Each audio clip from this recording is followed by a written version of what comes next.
Regulating Act. The Regulating Act of 1773 got introduced to establish a central administrative system in British India. The Act was brought to regulate the activities of the British East India Company. It was an initiative of the British Parliament to bring an administrative reform in British India. The Regulating Act took over the British system of administration, which failed ultimately under the control of the British government.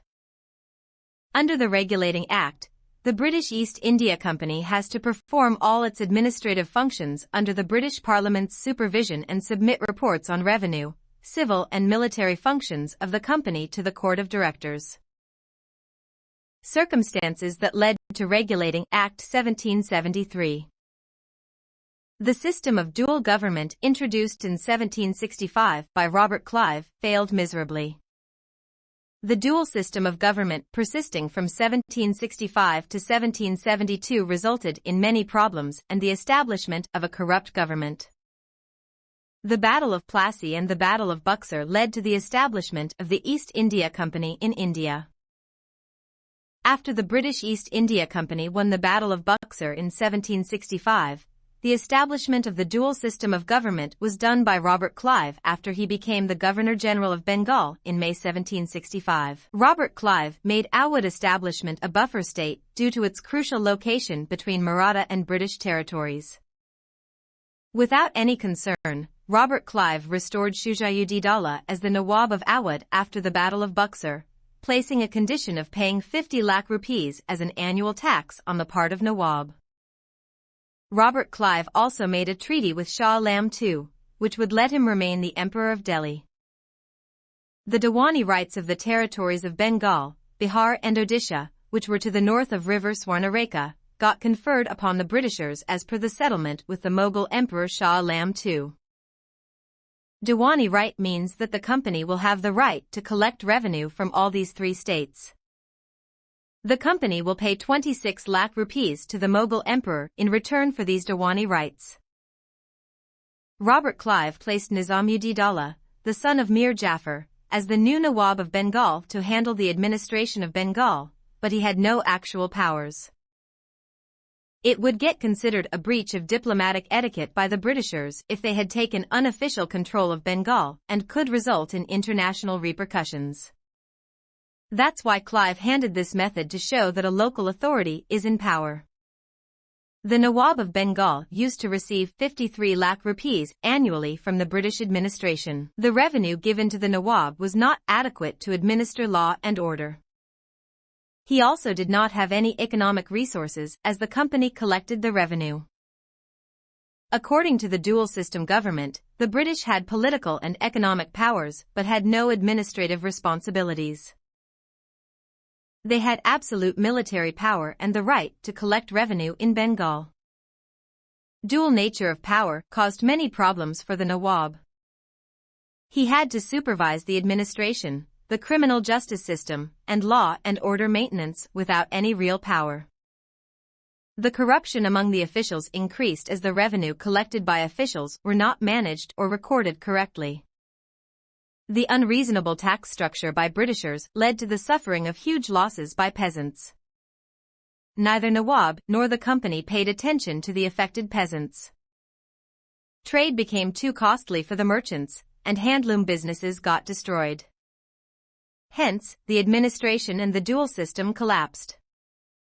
It brought the need for abolishing this system and bringing it under the purview of a regulating body and laws for the administration's regulation. The Regulating Act of 1773 was of great importance in increasing control over a company. Objectives of the Regulating Act. The previous administration system led to the representation of the East India Company as a sovereign political entity, and it needs to be abolished by the British Parliament. The Regulating Act of 1773 abolished the administration system in India, the dual system of government and the issues created by it. It has some key objectives. Addressing the problem of management of the company in India. Address the issue of the dual system of governance. To regulate the company which represented itself as a semi-sovereign political entity instead of being a business entity. Establishment of Supreme Court at Calcutta. Introducing the office of Governor-General of all British territories in India.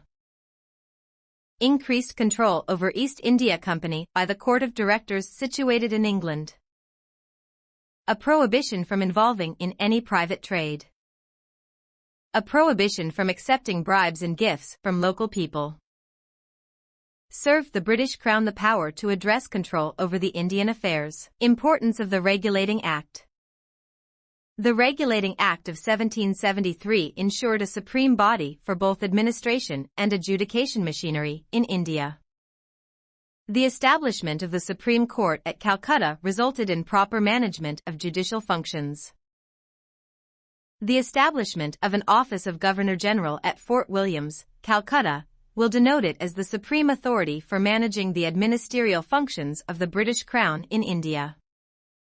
Only the Governor-General of Bengal can issue directions related to either declaring war or negotiating a treaty. The presidencies of Bombay and Madras are subordinate to the Governor-General and his council situated at Calcutta.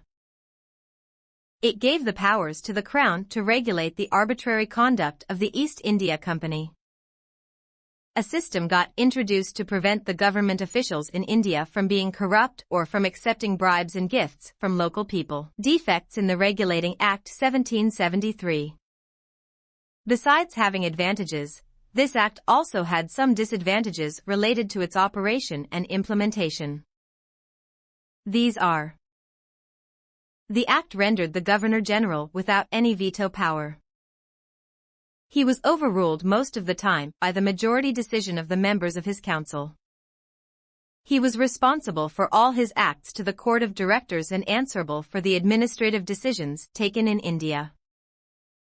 The governors of Bombay and Madras presidencies were subordinate and ultimate powers were laid in the governor's hands. It led to debilitation of administration at subordinate levels and persistence of corruption. The provisions regarding the powers and jurisdictional issue of the Supreme Court at Fort Williams were vague and defective. It did not specify the division of powers of the Governor-General and the Supreme Court. Company officials' conduct was under the Supreme Court's purview, resulting in tensions between the Governor-General and the apex court. The Act was silent on the status or concern of people of India who were paying revenue to the East Indian Company. The Parliament was ineffective in scrutinizing the reports sent by the Governor-General. How were the defects of the Regulating Act removed? The Settlement Act of 1781 removed the jurisdictional issue. It aimed at the jurisdictional issue of the Supreme Court got addressed. The company's officials got removed from the Supreme Court's jurisdiction ambit, and its geographical jurisdiction is limited to Calcutta only. The jurisdiction of revenue matters was kept in the hands of the Governor-General and not in the court's jurisdiction. The appeals from provincial courts can be addressed by the Governor-General and Council instead of the Supreme Court, as was done previously. This act asserted the use of particular religious laws in case of Hindu and Mohammedan cases. Conclusion. These acts were of great importance in bringing reform in the administration and judicial aspects in India. The Regulating Act brought the system of central administration and parliament control with the concept of a Supreme Court acting as a supreme judicial body. Regulating Act also depicted the status of the central government under the control of Parliament for all its acts, and all central government decisions will be taken by the majority. The Act prevents the Governor-General from taking any arbitrary decision itself by providing everyone with a chance in the decision-making process.